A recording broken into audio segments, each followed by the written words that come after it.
So hello for the second part of our conference, our presentation. I would like to ask you for take a seat, finish your coffee and so on, cigarettes.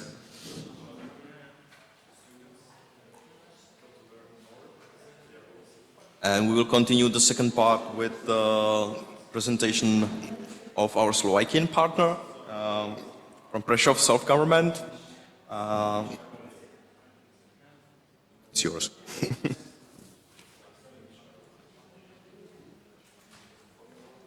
Good afternoon. My name is Ivana Šipošová. I represent Prešov Self-Governing Region. We are very glad to be a part of this consortium. It was nice 4 years, even if we didn't meet very often in person, only in online. But it was nice, really. So for our institution, for our action plan, will be present my colleague, Mr. Marián Hudák. He will present it online because he couldn't come and be here today. So it shall be online. Hello to everybody. I hope that you Hello. So Misho, well. floor is yours. Perfect. I will start to share my screen.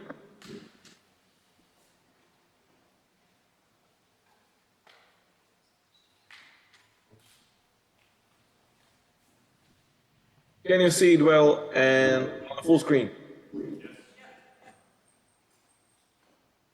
I can hear you. Can you tell me if everything is okay? Yes. Perfect. Now I can hear you. Yes. Perfect. I'm glad. First of all, good afternoon. I'm really sorry that I couldn't make it to Terezín. I was really looking forward to get there, but my duties in my home city cannot allow me to get there. So at least I can present you the work of Prešov Self-Governing Region in action plan in this way. I'm going to refer to Prešov Self-Governing Region as Prešov Region because it's so long to pronounce it right. Prešov Region will be all the time the same institution. I have several slides for you, and I will try to somehow pass you through the process, how we did the action plan, what we observe, what we put in action plan for the project, and what are the outcomes, especially what changed between today and last big presentation in Teruel in Spain last spring.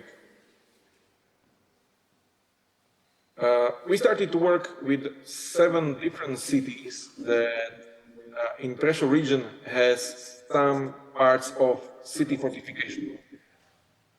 8th city was some kind of observer, Stará Ľubovňa, as the city doesn't have castle or fortification in the city limits, but it got great institution that can really be beneficial, and also cooperation with the institution beneficial for all of us.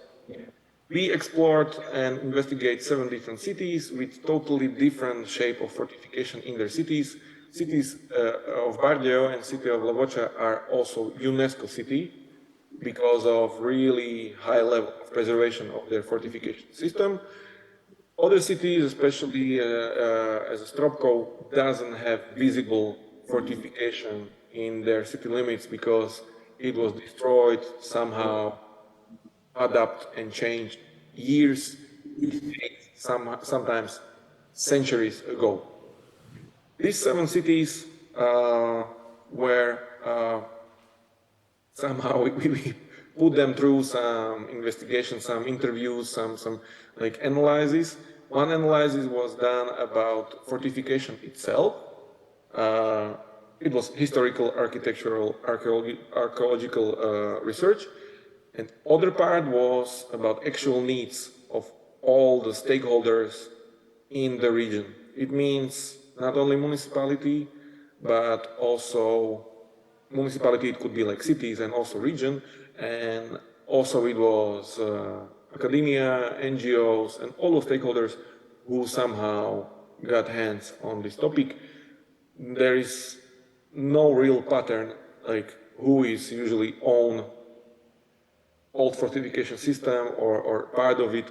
It's city from city is really, really different. So there is no like one general policy of owning it and somehow maintaining and so on. After 2 months of interviews, it was 2,000 of interviews were done with a lot of stakeholders. We somehow put together a first shortlist of needs and tasks from the city and from the stakeholders from the cities, and we put them in several groups of possible activities. So what was really asked for, especially in software, in those soft tools, what is lacking, what is missing is like infrastructure in digital world. So there was asking for some kind of common app or common like digital space to promote these places and this topic. Also, info packages of the region as a whole was missing. Usually those cities are working in PR and in promoting by themselves without even county context, not regional one. So there is basically what is lacking is like some kind of storytelling of this topic in the region. There is lack of conferences, lack of publication, and lack of other programs that could somehow involve the visitors of this region. This was the first part of analysis, that there is lack of tools how to get involved more and more people and to share knowledge about the fortification systems, castles, and so on in the cities. This is happening all over the project, that there is usually 1, 2, 3 partners are able to collaborate with the rest, but we are unable to put all the 7 cities under one system of communication. What is main lacking or main challenges in hardware, in like physical buildings, is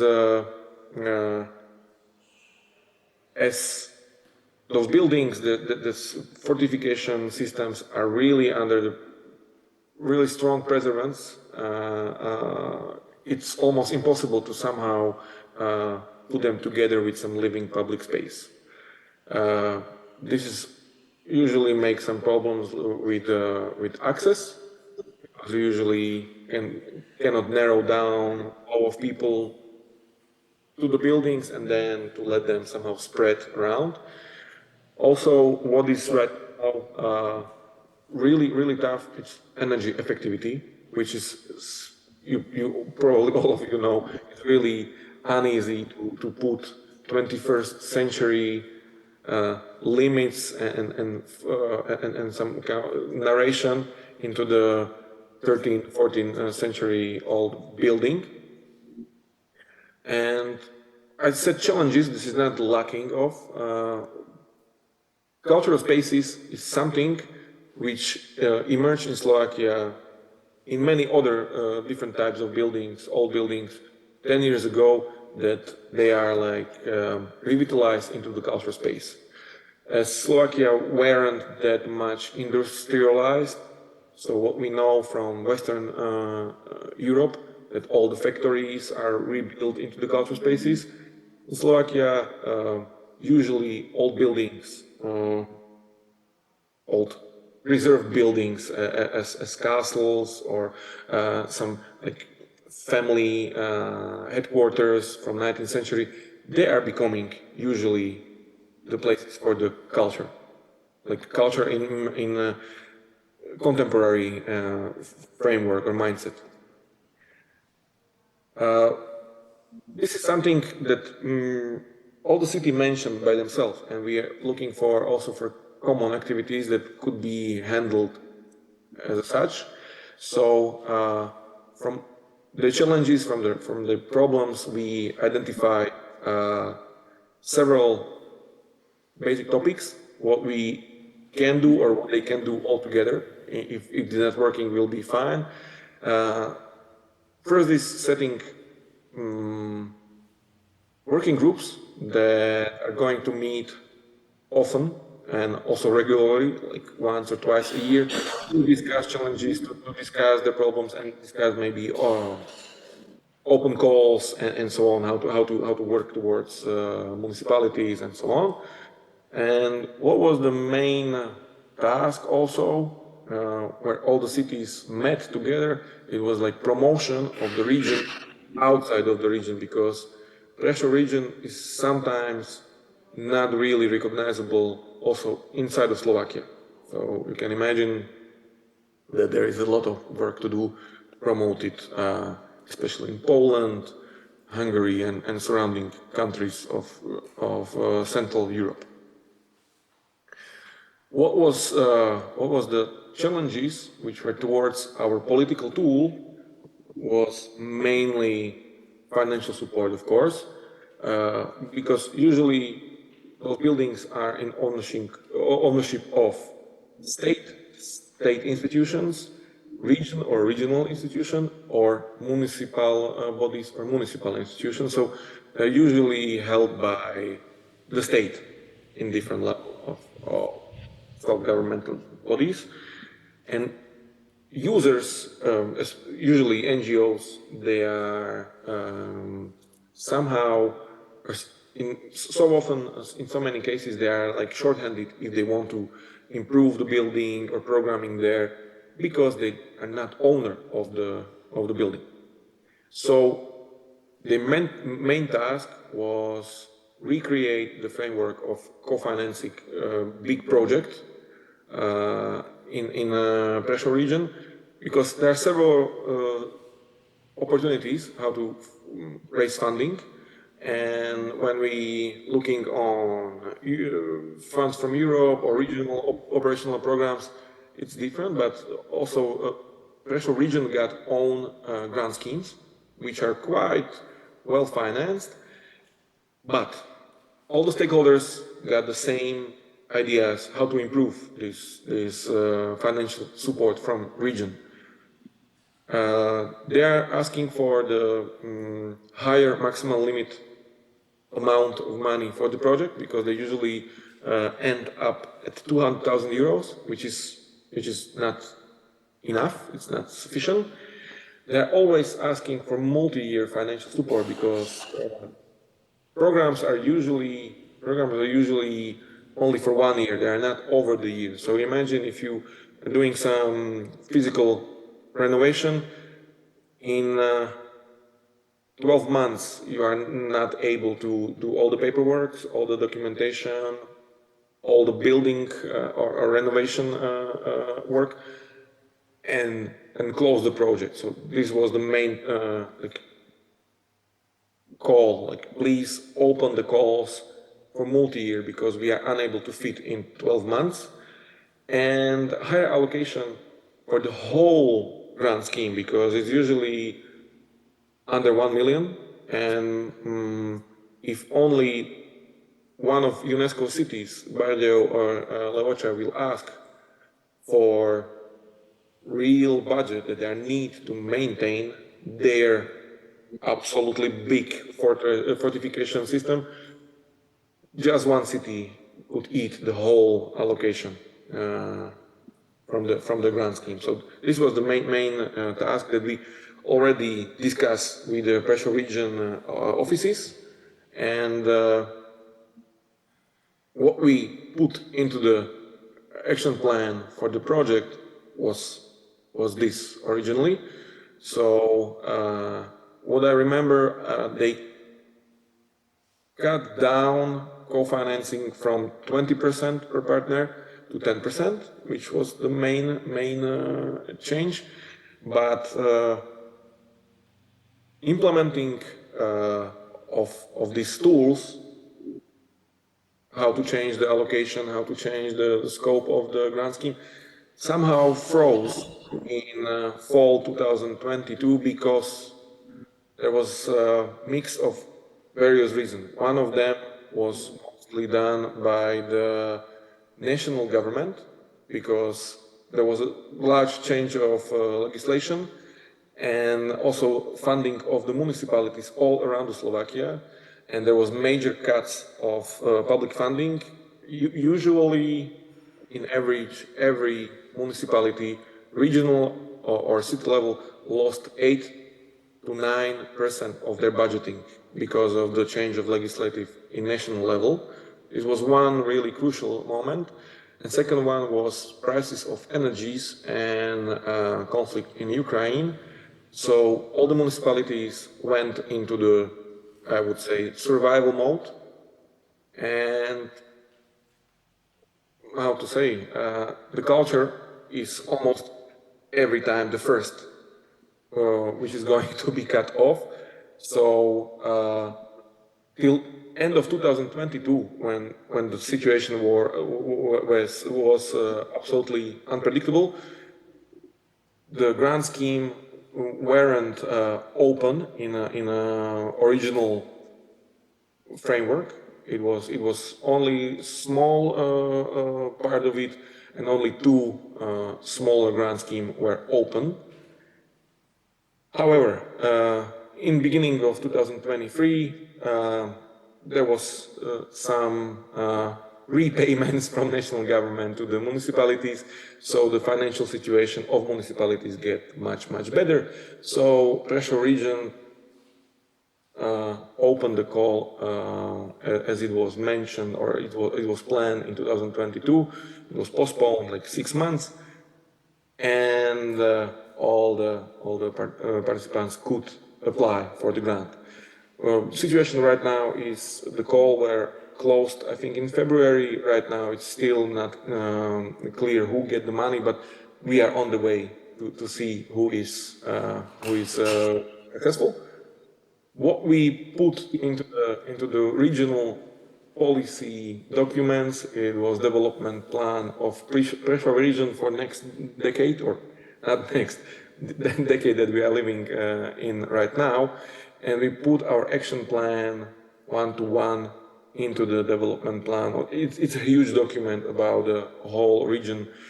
There is culture, security, everything is there. It's 600 pages thick material. We were able to put it there. And regional scheme were open. It was designed better if you compare it how it was designed in previous years, but it was postponed because of really objective facts what happened with the public funding in Slovakia. However, we still have in original action plan 2 direct interventions or direct plans. One were pure physical, other one were pure non-physical. So I will guide you through the first one. Bardejov, you saw it, I think you love it so much. Bastion, which is run by the NGO, they are called Different, and they are holding community and cultural space there in every floor almost. And their commitment to the project were to rebuild or not rebuild, to create another floor accessible for the culture and for communities, because they're building it year by year, how they have money and funding and so on. So in Bardejov, even if they were unable to get money from the Prešov region because of the postponed grant scheme, they still did well because they got multiple source of funding. What they did is this outside seating area as a public space. You can see it. What they did, this is really important, especially in a time where all of us are like asking for the best energy effectivity.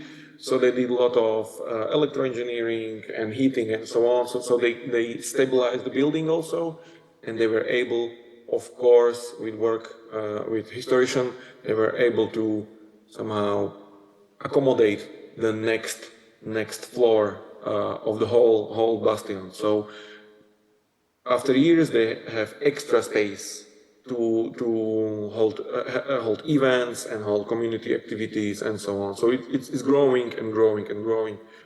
I think this is the most likable thing in Bardejov that I think, or I hope you appreciate that they are building it not as a whole. It's a story of rebuilding the whole Bastion. Other part, second intervention were soft one. It was in city of Stropkov, which is quite small. It's under 10,000. This city doesn't have visible fortification system because it was really long time ago. It was demolished. In Stropkov, we talk about creating some promotional materials, some promotional campaigns, how they can start to rebuild the story of the city, because nowadays, if you say fortification or castle and the name of the city Stropkov, people don't understand because everybody know that there is no castle or no such a thing in a Stropkov city. But there is like new storytelling about how it was, and the book is not finished still. But what is special one, they established, or they are trying to establish some kind of like regular new system or new promotional activities, how to talk about the fortification and how to talk about the medieval time in Stropkov, about castle and so on.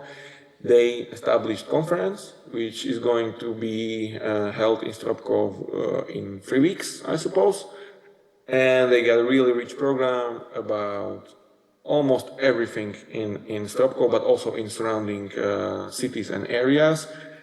It is mainly like first kickoff, first pitch, how to talk about fortification system in the Stropkov in soft, really nice way of new storytelling. So I think this is successful story how really tiny city without visible monuments can rebuild or start to rebuild own image, own identity, which were taken from it centuries ago, but there is still many ways how to work with it. So there was Bardejov with really physical building, which is getting better and better shape. Other part is other intervention is really soft about identity, about communication. And the first one, as I mentioned, it was this policy tool grant scheme, and we were able to implement action plan from the RFC project into the major document of the Prešov region. Hopefully, I will give you all possible information. I hope many of you already knew a lot of information from this presentation, because we met in Teruel, and during the pandemic we were able to be in contact. If there will be any question, I'm here to answer them. Otherwise, I wish you like really great time in Terezín. Once again, apologies that I couldn't make it, but I have duties at home because I cannot put them away. Many thanks, and I'm waiting for a question.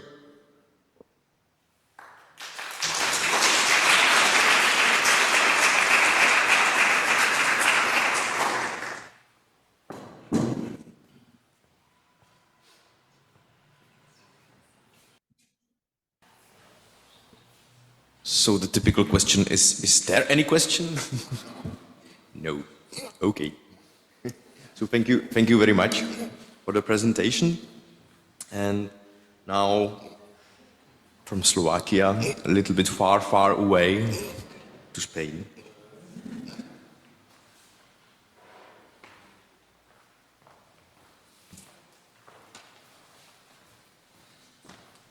Hello everybody.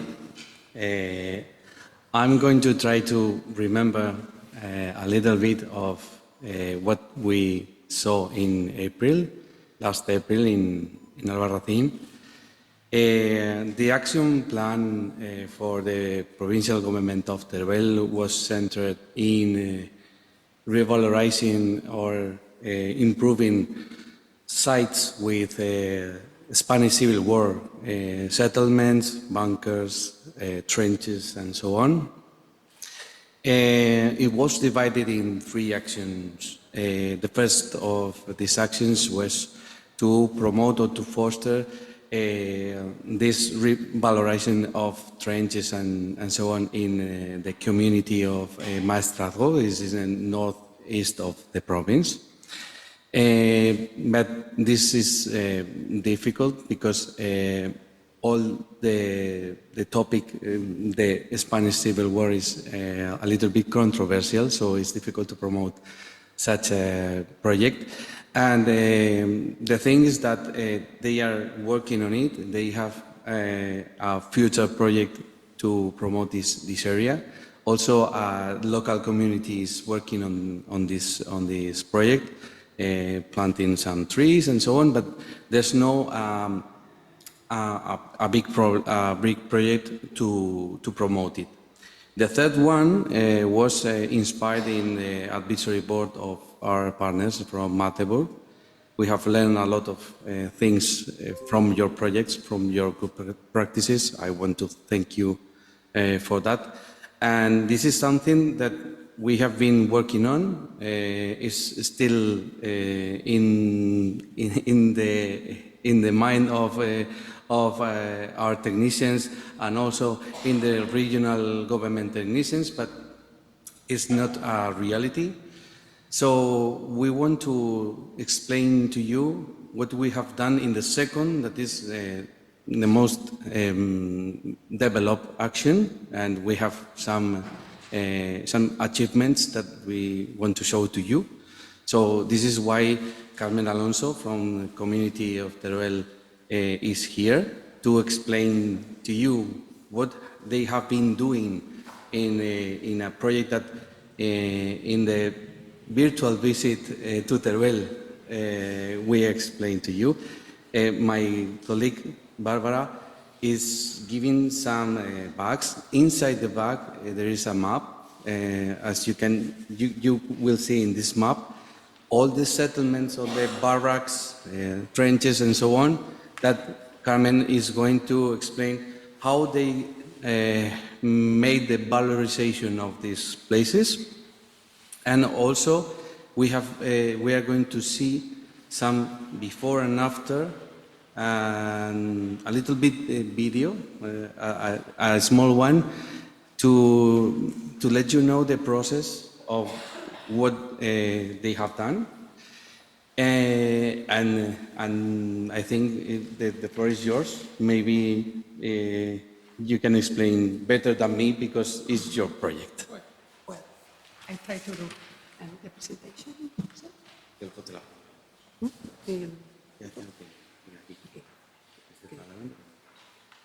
Thank you, Jose. Hi to everyone. I'm Carmen from the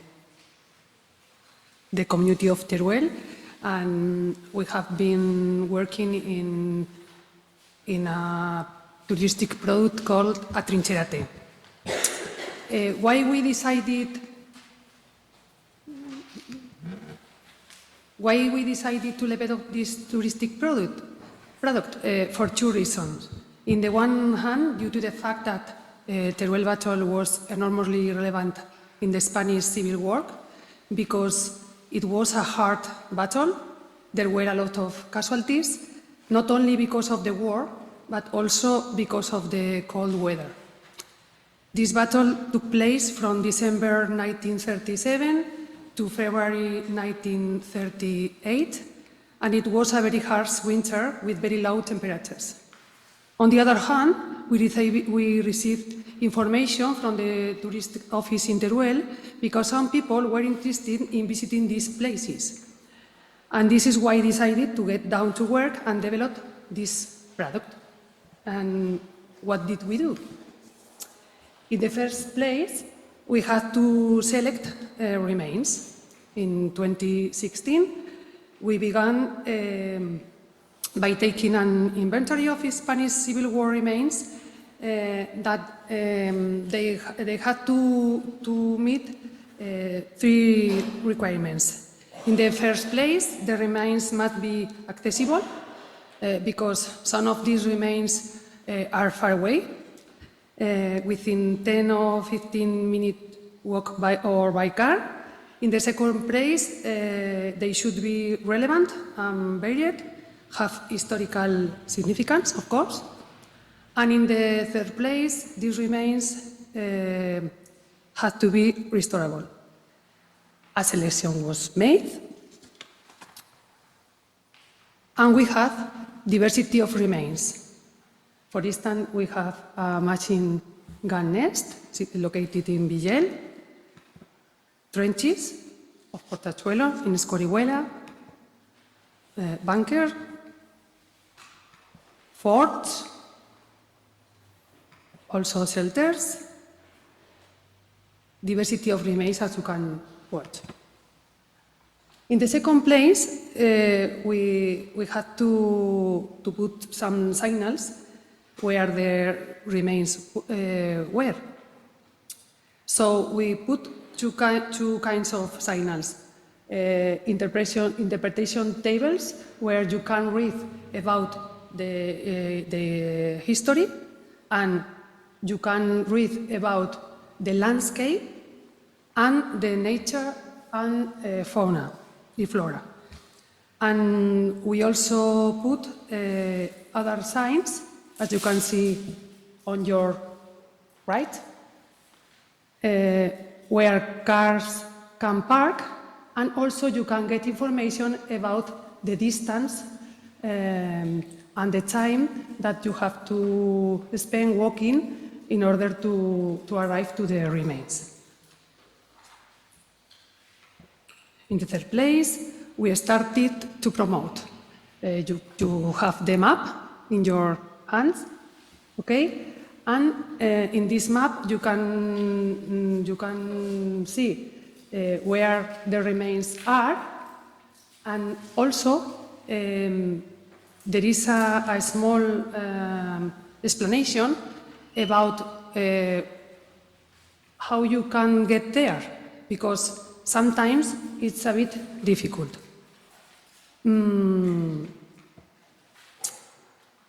Also, we invented a communication strategy because, as had said Jose, it's a controversial issue, the Spanish Civil War.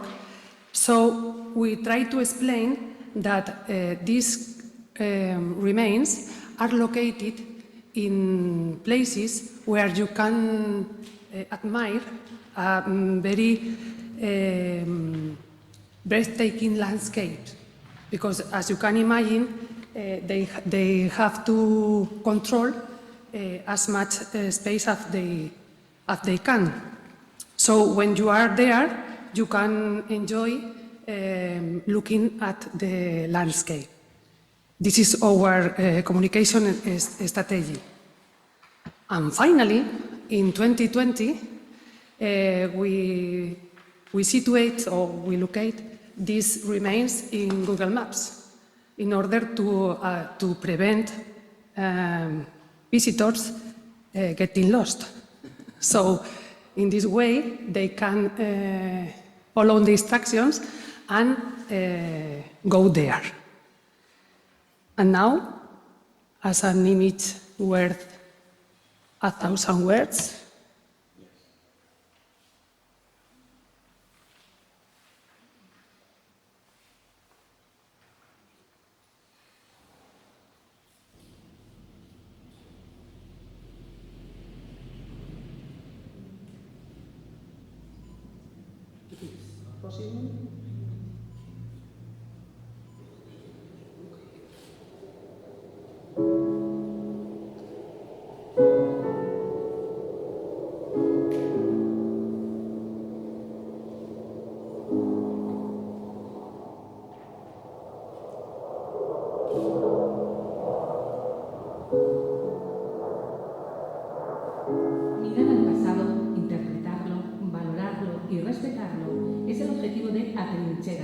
un recorrido turístico por los restos que dejó la Guerra Civil en la comarca Comunidad de Teruel. Una forma consciente e innovadora, entretenida pero rigurosa, de conocer este territorio, moldeado por el viento, el frío y la erosión, pero también a golpe de pico y pala, la que usaron miles de hombres para cavar trincheras, frentes, búnkeres o fortines.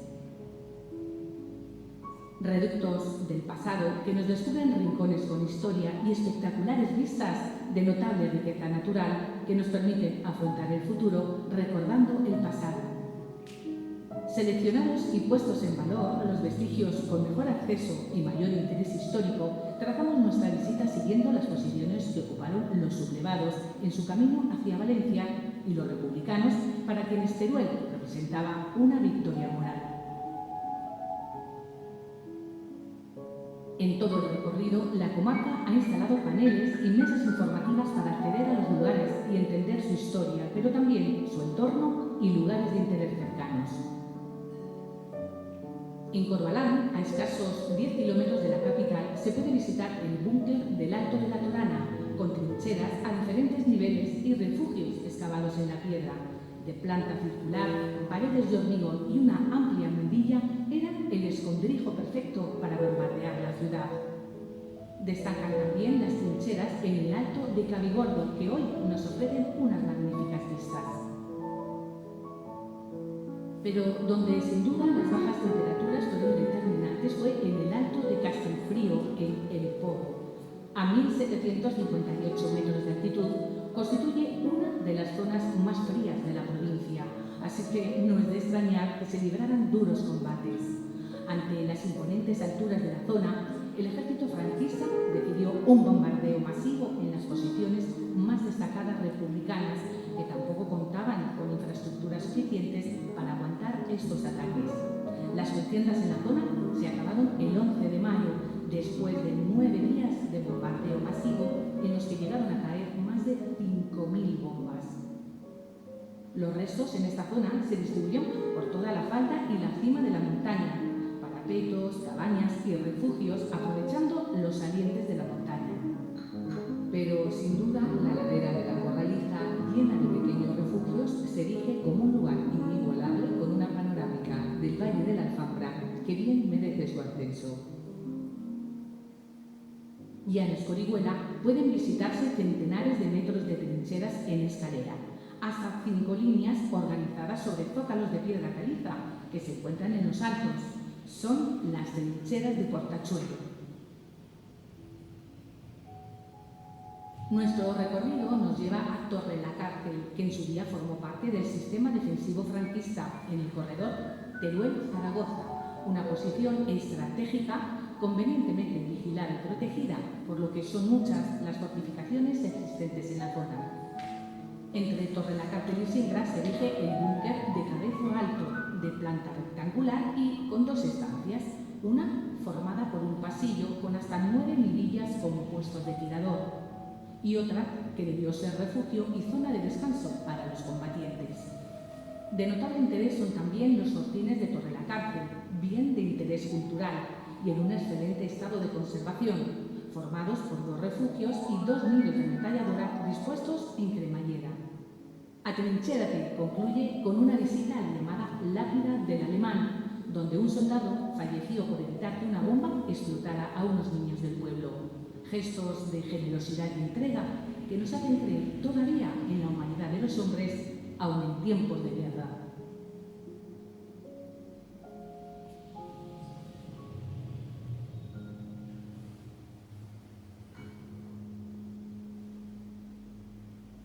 This video was filmed in 2020, but now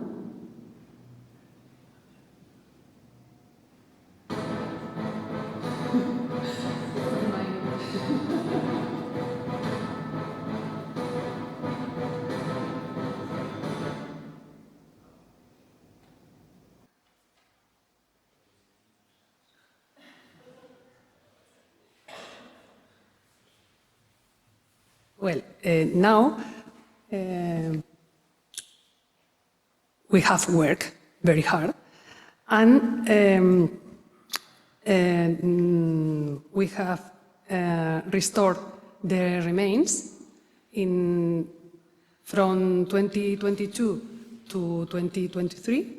In fact, I hope to visit the works in this month. So I hope the works will be finished. And the second action is inclusion in the action plan of the RFC for an AR augmented reality project.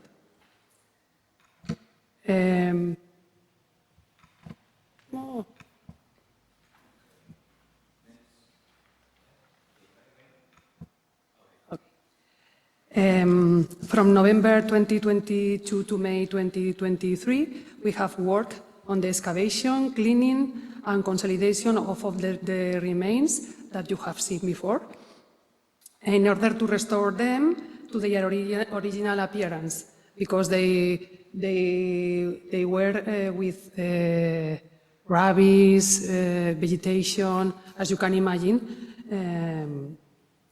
and now they are nice, I suppose, as you can see.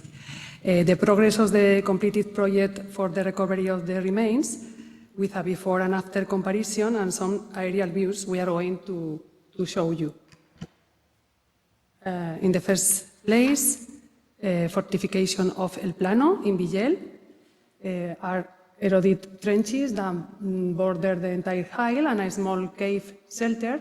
There is a concrete machine gun nest and 2 firing slits with the inscription 1938. You can see before and after the works, and also an aerial view.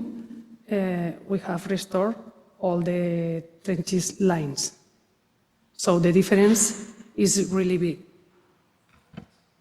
Another action is in Cabigordo trenches. In a higher altitude, you have seen the image in the video, and you can compare before and after the restoration, an aerial view. And finally, we can watch Portachuelo trenches in Alfambra Valley. You can see before and after the intervention. So you can enjoy and have a better experience as a tourist. And the lines. And now we are working in augmented reality. Is being developed at the bunker of Alto de la Torana in Corbalán. And a dissemination campaign is being carried out to showcase the improvements made in the trenches, including a trincherate. We are trying to offer to the tourists a really good experience, and in this case we are going to show them through the mobile phone and an application. And the tourist will be able to watch there how the bunker was, how was the clothes that the soldiers were dressed, or they looked, and also we have prepared an experience about an explosion. So we hope that tourists can enjoy this experience. And thank you so much.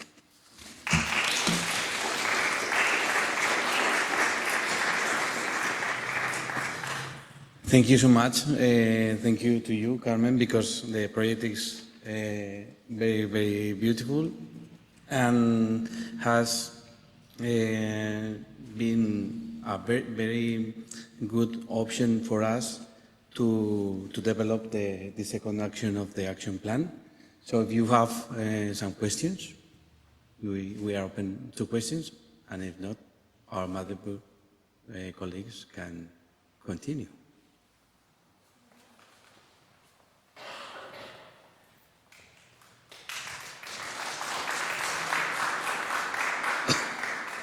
Thank you very much.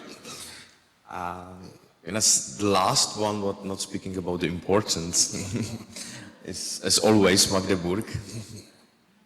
So the friends from Germany.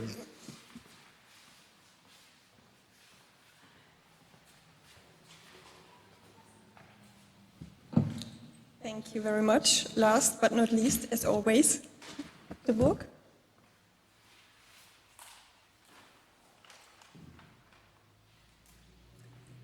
Yeah, just to give you a little impression on how we actually try to capture or recapture the fortress of Magdeburg. To remind you again what actually were our actions, we had like a main action, our action number 1, which meant to create a master plan on the fortress heritage, which means an overall vision for the kind of scattered fortress city. We have all these nice examples in the fields of culture, in the fields of tourism, infrastructure as well, but we need to have an overall vision also to increase the awareness on the fortress heritage itself, because it's a niche topic and it needs to have a bit more attention in our city of Magdeburg. So we have another, I call it sub-action, which is the Green Fortress Belt. And it's a sub-action because it's a very crucial part of the master plan itself.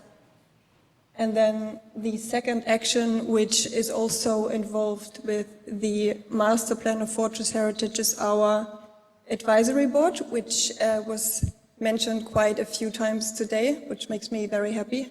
But we tried to develop it further into the Future Fortress Forum, which is more future-driven and is not only giving advice on some examples here and there. So just to give you an impression on very successful steps already taken, in June 2022, we had our action plan signed by the Councillor for Environment and Urban Development. So we had a new head of our department actually, so quite a success that he approved the action plan as well. And then our regional stakeholders, which some of them joined us today, and Terezín also signed the action plan, so we are quite happy to have a consensus on the actions we want to undertake here. So we have stakeholders from the field of monument preservation, from the field of tourism, from the State Chancellery as well, attending today, and many associations as well as NGOs. And in October 2022, Magdeburg's City Council approved of the master plan, and also happily we employed staff for the actual implementation of our phase 2. What? It's me. Surprise. So I was very happy to actually continue on the project, not only in phase 1, but also in phase 2. And our big goal is to finish the master plan on our fortress heritage until December this year. So as already mentioned, in October as well, we had the action plan unanimously approved by our city council. And Jose also made a very nice post about it. Thank you. So what's the policy context behind it? We focused on our integrated urban development concept, in short IUDC, and it compiles strategic objectives for our state capital of Magdeburg which are an important basis for the actions of our administration and the politics up to 2030 plus. So the goal is to integrate this former fortification system, which is very scattered across the city, in a master plan fortifications into this current urban development planning of the city. So this policy improvement is to be implemented through updating this IUDC, which is already in progress, and it's approximately taking until spring next year. The staff costs of improving the IUDC and the master plan development are covered by city budget very heavily, and then it might take around 25,000 euros to contract an agency to publish it, to actually reach a wider audience as well. So the current IUDC already has a small mentioning of the fortresses in the open spaces system, but it's just like a hint on the fortifications, and it's not going enough into detail yet. So what we want to do is integrate also the forts into this concept, and also not only include the core fortress. We have in Magdeburg the special situation is that we have a core fortress which already has very nice projects, and we also have a green belt project as well. But what we want to do is include our external fort belt as well, which has up to 19 forts. And some of them have found nice uses, but many of them are still abandoned, and it's very sad that they cannot be used appropriately also for connecting the city districts in a nice and appropriate manner. So let's come to our first action, our Masterplan Fortress Heritage. The interregional background, very important in Interreg Europe projects, was a good practice coming from Antwerp. Especially the Fortengordels project was very inspiring for us. There was a cadre plan made about the Fortengordels around Antwerpen. So we found it very inspiring, and also want to create this overall vision for our fragmented fortress city. We have, as you may notice, a similar situation, because we also have a fort belt around our city of Magdeburg, similar to Antwerp. Well, Antwerp even has 2 fort belts. And the regional background is that we have the fragmented fortress system, but no common goal. I already mentioned we have cultural projects, the Cultural Fortress Mark, for example. We have our Sanierungsverein Ravelin 2, which is more specialized in tourism and actually restoring the fortress. But all these people have their own vision and their own ideas, and it needs for these people to come together and form like a common vision, a shared vision.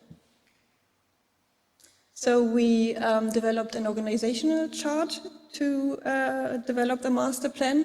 On the left-hand side, you see how we want to integrate our international contacts that were actually very much improved through the RFC project.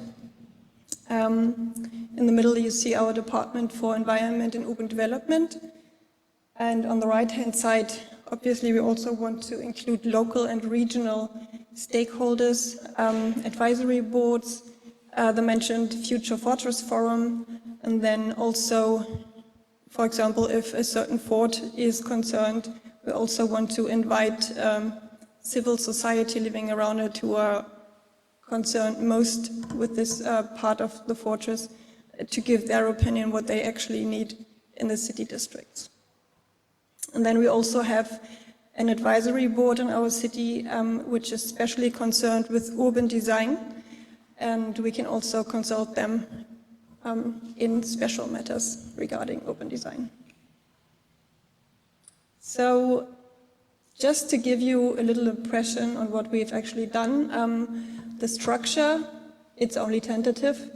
You can see here, and what we found very inspiring is, and what we have also heard in other presentations as well, to not only talk about these old walls, old court walls, but also to see what kind of use, what kind of function can we associate with these fortifications, because this way it's easier to bring it to the people.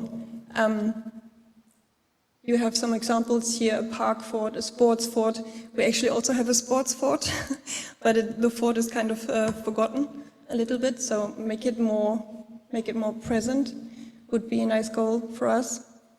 Yeah, and a theater fort is also a very nice idea.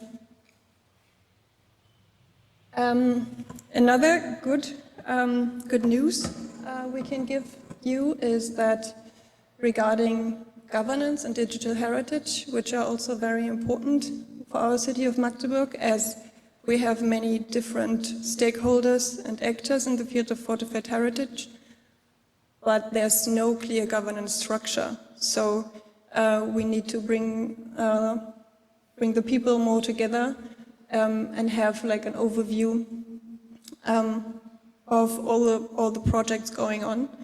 So we have applied for a peer review, and we managed to have it approved. So we are going to have a peer review in our city of Magdeburg, also about digital heritage, because we have quite important pieces of the fortress. For example, the citadel. I spoke to Sabine about it yesterday, I think, which have been lost. But it would be very nice to actually bring it back in a digital way. Yeah, so it's probably going to be in September this year. And then we made different categories out of the fortifications. So we have, on the one hand side, active fortress projects, which want to develop further. For example, our Revelin 2 Association and the Cavalier 5. Kulturfestung Mark, which has been an inspiring practice as well. And so we want to include these stakeholders and ask them what they actually need, how they want to further improve. And then we have a lot of unused potential, so completely abandoned fortress heritage, which also needs to be considered, and also to bring the awareness for the fortifications, because many people just don't know about it in our city of Magdeburg. And also the railway fortress gates are also a very nice possibility to be included in the tourist guidance system, for example. And then the ultimate goal is to have the master plan approved by the city council in 2024, so early next year. So this is what the planning of the Green Fortress Belt looks like right now. You see the core fortress in the middle, and then you have the external fort belt, so it's also like two circles. And then we have also formed some connections between these two circles. The interregional background here is a good practice also coming from the region of Antwerp, the single park Leiden. They made an image quality plan including citizen participation and created these interconnected spaces between the fortifications. And the regional background is that we had a very outdated concept, the green belt, which was not very well promoted, I would like to say, and it only concerned the inner core fortress. So we thought, hey, it's also a very nice opportunity to include the external fort belt. So that's what we want to do. And this concept is finished, actually, but it's going to be a very, very long way, obviously, to realize single actions out of it. what we already did is to align this planning with the public green spaces system, which already exists, so we don't have some parallel projects going, not knowing of each other. And yeah, we are happy to have finished the Green Fortress Belt planning by the end of last year. And then our Action 2, which was kind of mentioned by many partners. Many partners were inspired by our future Fortress Forum or the previous Fortress Advisory Board, because we thought we had to improve this Fortress Advisory Board. There was an inspiring expert board, the Fortress Belt Advisory Group, coming from the city of Antwerp, and it was directly concerned with the master plan and integrated in the organizational structure as well. So we wanted to improve our Fortress Advisory Board and align it directly to a certain task, which means to advise the master plan development. And this is also why we wanted to further develop the name and to have the future be part of the name. So it's called Future Fortress Forum, to really focus on the actions. Because if you come together in these expert board meetings and everyone just talks about the history, and we are not really moving forward. So that's what we want to do. Yeah, and good news, we have held our first and constitutive meeting on 15th of March already. We had 10 members appointed with expertise in the field and also have some younger members as well. And I think it's important to mention that some of our stakeholders from the RFC project are also part of this Future Fortress Forum. So this is also a way to have the sustainability of the project going on. We had a chairman elected, a new chairman, which is hopefully going to do a good job. And we talked about the first theme, the first topic, which is the future of our Fort 6, which has been the topic has been discussed for many, many years now. And the owner was invited, it's actually the state of Saxony-Anhalt, to inform us about their plans. And we are very anxious to know what's actually going to happen with this fort. The costs for the Future Fortress Forum, it's just like an expense allowance the members are going to get. They are honorary members, so they have their own intrinsic motivation to actually go for it. And it's 2,800 euros of the city's resources. It's been quite a way to arrange this. Many, many meetings, many discussions, but we made it. Yeah, and I also chose to show you some pictures of very moving moments. I've actually just joined the project in December 2022, so I wasn't there for the beginning of it, but Stefan and Heide held up the EU flag very nicely from the start. And it's been a very nice experience for us, for the city of Magdeburg, but also for myself. And I hope to take some of the knowledge we gained into the future, and I'm very happy to continue, hopefully, cooperation in another project to keep what we learned, but to move forward and gain new knowledge on what we already did. Thank you.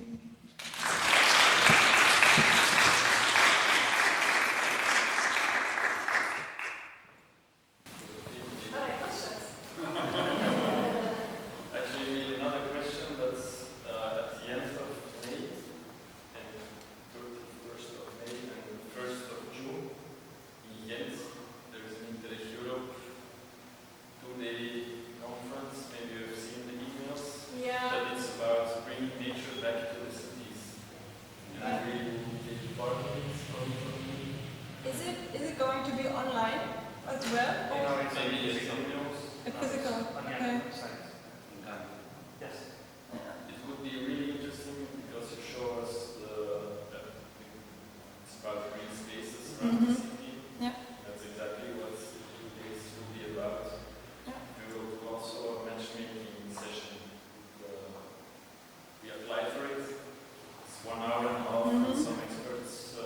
you're going to be there? Yeah, but we are going to be we will ask questions to the experts on the topic of also on fortification of some part. We will see how it goes. But it would be interesting for you. Yeah, definitely. Other partners too, as it's also on the same. It's about heritage, of course, but you have to. It's about making the connections. Yeah. Yeah. Thank you. It's a nice advice. But you have to subscribe before the 15th of May. It's for free. It's for free. But then you can maybe convert. Yeah. Yeah. I was going to talk about it. Sorry. Okay. Any more questions? Or more advice?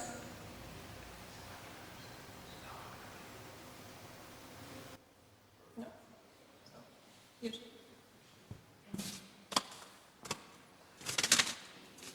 Thank you very much for the presentation. We have finished all the presentation of our dear partners from different lands. And now the last speech is about actually the program, thanks to which we are here, traveling across the Europe and exchanging the knowledge. Thank you, Eji. Yeah, indeed. I mean, it's the easy part for me because at the end of the day, we just give the money, but you do the job. So yeah, very glad to be here today.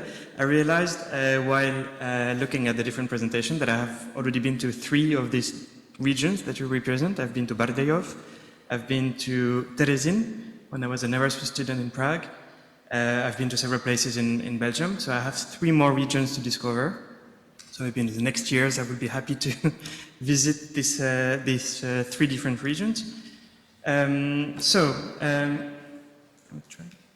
Perfect. So the idea is to kind of summarize, let's say, what you all said anyway. So there's not going to be a lot of new things, but just to give you a little bit the overview and what we see from Interreg Europe, from the program side, what you did, and to give you a couple of elements on the program and where we stand and what are the opportunities for the future as well for you if you want to continue with follow-up projects or working in the same field. I think most people in the room are really aware of what Interreg Europe is. You know the difference we have compared to other Interreg programs that you might as well be familiar with. So more the cross-border or transnational programs. Here it's very much about capacity building, exchange of experience, and that's what you did for the past years. Even though we faced Corona, COVID, you still managed to have a bit of physical exchange at the beginning and then afterwards.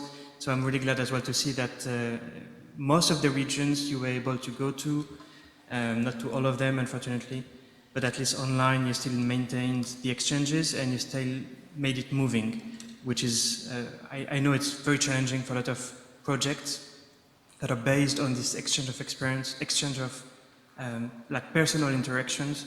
I understand how difficult it must have been to not have this personal part and just rely on online tools.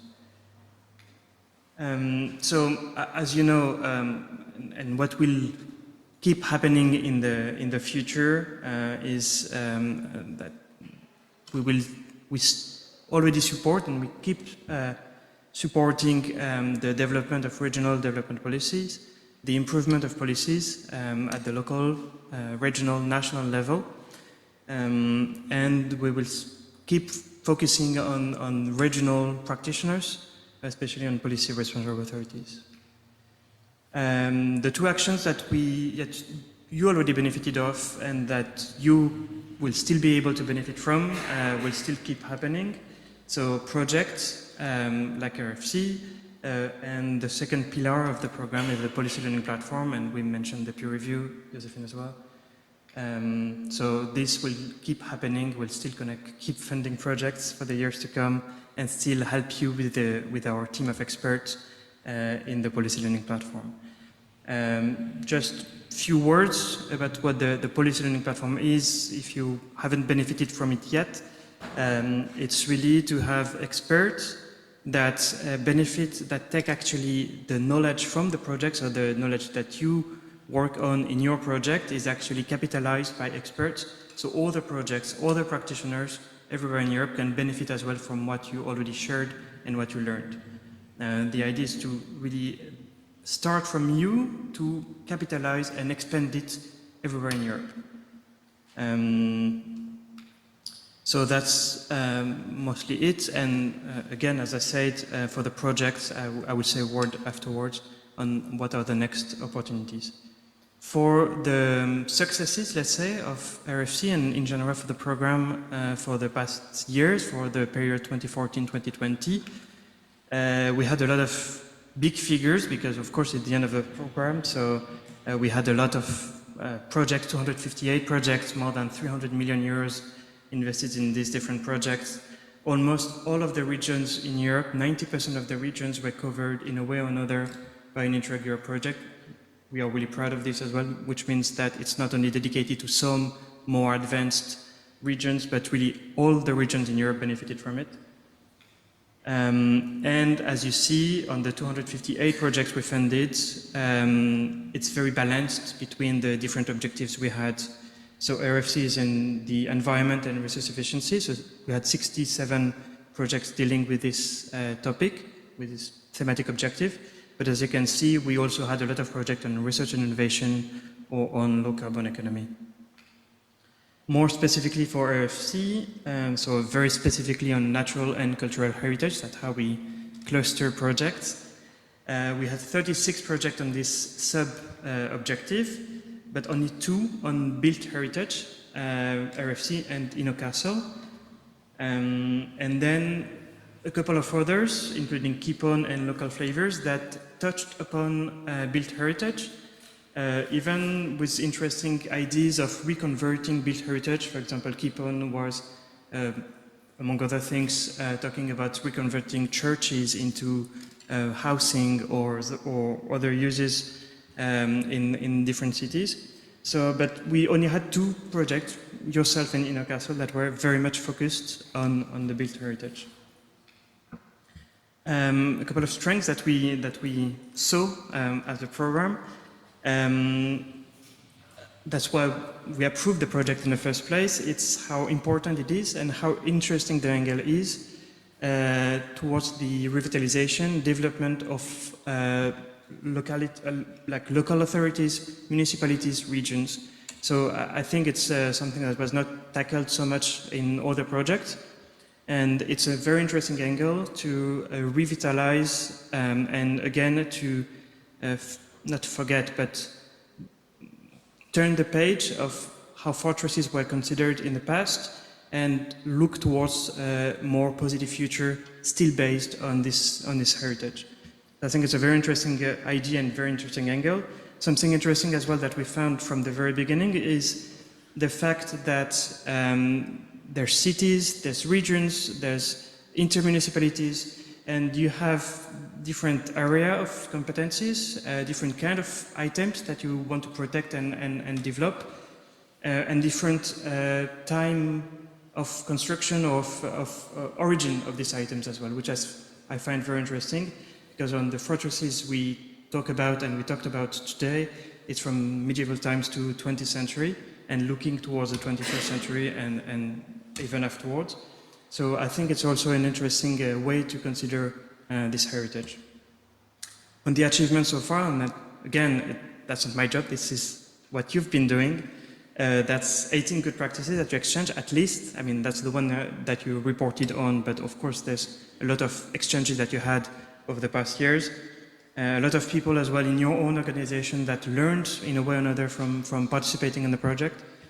One policy that you declared as improved, but I hear today that actually there's way more, so I'm happy to see there's a lot more results that will be reported in the last report. And one pilot action that we talked about in Fort Lilo that I think is very interesting, and I can see that a lot of other partners as well are working in the same direction toward virtual reality and digitalization of this built heritage. In the platform I was mentioning, there's also, you worked as well towards this. So there was a story that was published on Magdeburg on how volunteers as well and stakeholders and citizens are very much involved in Magdeburg in the preservation of heritage. One peer review that Wim was mentioning on the network of fortress belts in Antwerp.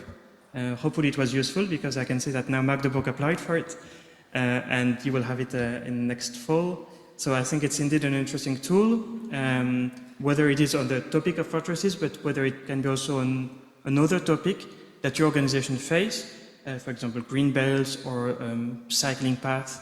So if you look for support, but don't have the potential to go for another project or don't have any partner to go to, then you can ask the policy learning platform, write them an email, and then they will support you the best way, either with a short matchmaking of 2 hours or with a full peer review where experts are coming with on-site to help you for 2 days and to help you tackle a challenge and give you a couple of inputs.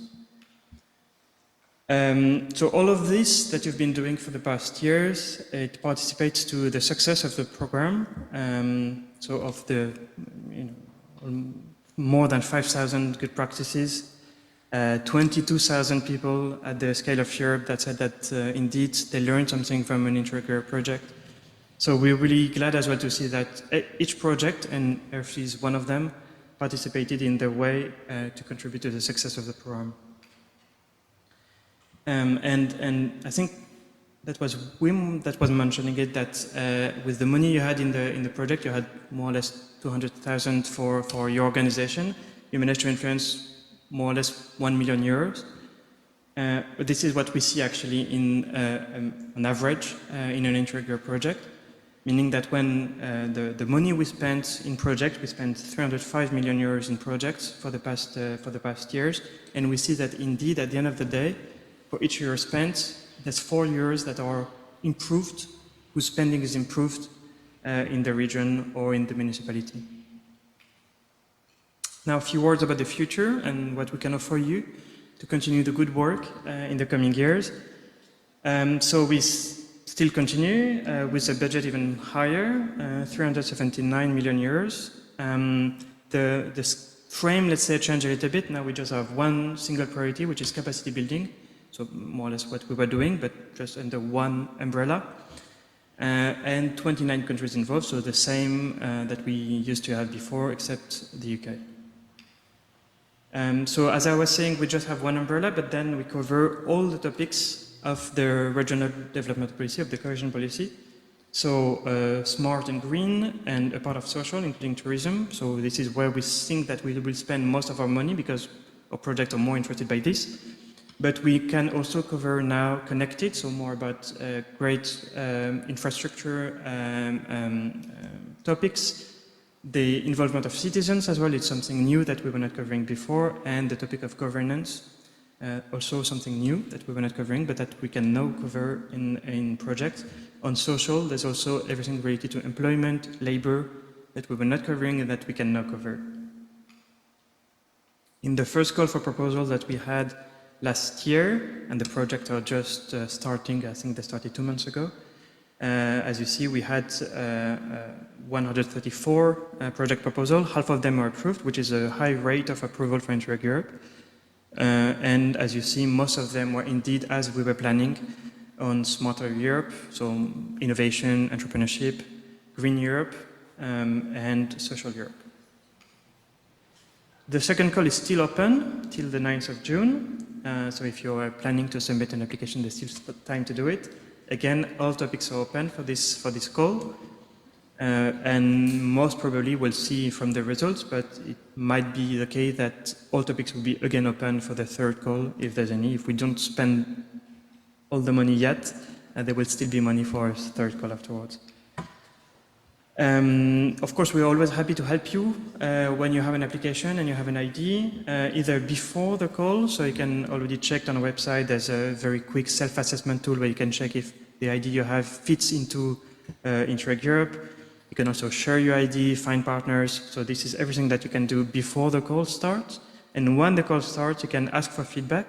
So either me or one of my colleagues can answer you in 1 week's time on the more concrete idea you have and to tell you this is going in the right path, or you have too many partners from the same region, or the policy instrument you selected is good, or it can be improved and it should go in this direction. So to give you very concrete feedback, so when you submit, you have, in a way, higher chances to be approved because it's been kind of pre-checked and you also already have some kind of feedback and input. Again, the platform services, they are always available whether you're part of the project or not. If you're part of the project, they are funded by the project. I mean, it's part of the project budget. If you are not part of the project, then you would have to fund it by your own way, but at least the services themselves are free. There's three different elements. The first is the access to knowledge. So we have a lot of good practices that are available on our website. You can have a look, a lot of policy publications and webinars that we organize regularly on all kinds of different topics. So either you or your colleagues in your organization can be interested in this. The second is access to people. The idea is really that you connect with practitioners outside of your project and that you can learn as well from others.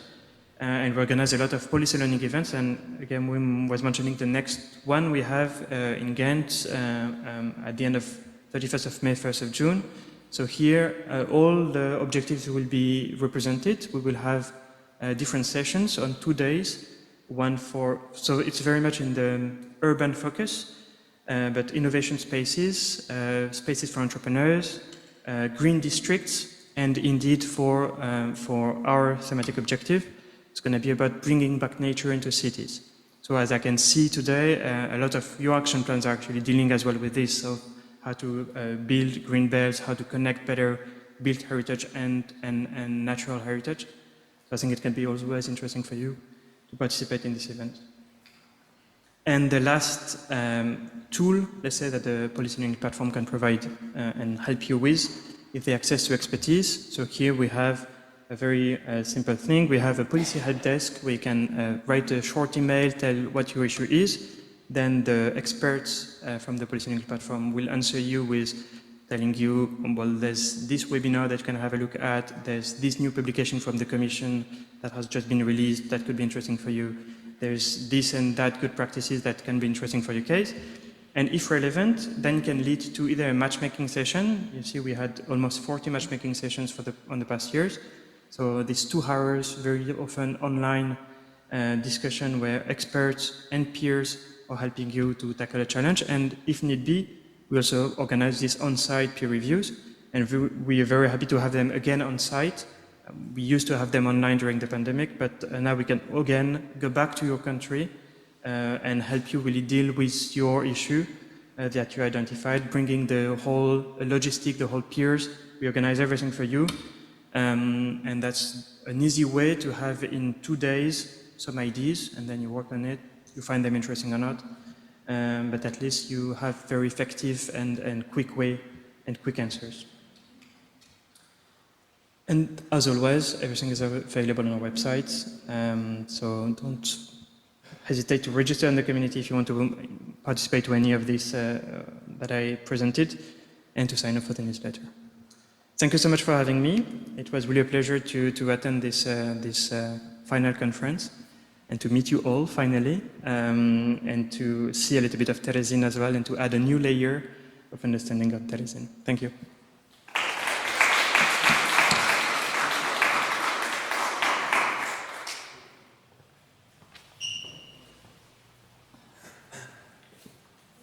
Thank you very much for explaining the program, even for the next years.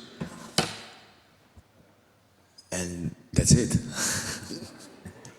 Yeah, at the end of the conference, at least the official part of our meeting, I would like to thank you all in the name of the region of Ústí, in the name of the town of Terezín, Terezín Memorial and Terezín Město Změny, the institution. And I would like to thank you for the exchange of knowledges actually across the states in Europe, because it was very, very interesting to see approaches, the ideas, how to maintain or revitalize the fortified monuments in Spain with snow. In other countries, unfortunately, mostly online, but still. And I hope that we will meet further next time, maybe by next project or just by some events, activities that will connect us, not only by the fortresses, but anyway.